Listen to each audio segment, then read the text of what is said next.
La Révolution est un objet tout à fait original qu'il faut examiner dans les modalités même de sa création. Pourquoi est-ce que la révolution se fixe dans sa nature et dans son objet à la fin du XVIIIe siècle? Est-ce que c'est encore aujourd'hui quelque chose qui a du sens? Et comment est-ce que des historiens peuvent faire l'analyse de cet objet sans eux-mêmes s'impliquer dans une lecture idéologique pour considérer la Révolution comme n'importe quel objet quel qu'il soit. Il me semble qu'il est nécessaire là d'investiguer cette question-là avec des démarches d'historiens, sur des démarches empiriques, des démarches de réflexion sur des objets simples, mais obligeant malgré tout à ce recul épistémologique qui fait que, on ne s'engouffre pas dans un objet en le considérant comme naturel. Lancer une collection aujourd'hui sur la Révolution me semble important parce que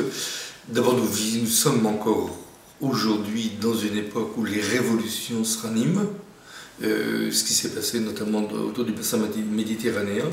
et ces nouvelles révolutions dont on ne sait pas exactement ce qu'elles sont, ni surtout ce qu'elles vont devenir, posent à nouveau la question du sens de l'histoire et du rapport des individus, des acteurs des individus, à l'histoire qu'ils font. Et le moment révolutionnaire pour ça, c'est extrêmement important. Alors moi, il me semble, de ce point de vue-là, nécessaire de revenir sur des phénomènes révolutionnaires différents, en partant bien sûr de la période qui nous est la plus connue en France, qui est la période de la Révolution française, parce que nous sommes toujours confrontés au souvenir de la Révolution française, mais à partir de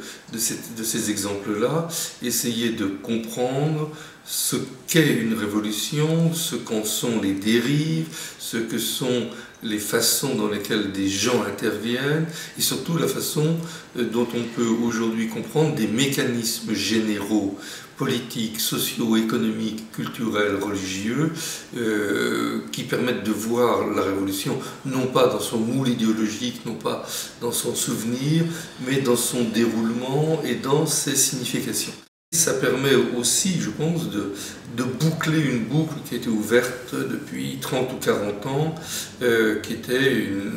ce grand questionnement international autour de l'abandon des idéaux révolutionnaires, de l'écroulement des systèmes communistes, des dénonciations de toutes les dérives, et en même temps de savoir si on était oui ou non dans une fin de l'histoire. Le pari de cette collection, si ça marche, ça sera de bâtir des petits livres donnant des réponses autour des études de cas, autour de phénomènes précis, autour d'exemples parfaitement incarnés, mais donc de répondre à ces questions aussi larges avec des livres agréables et simples à lire.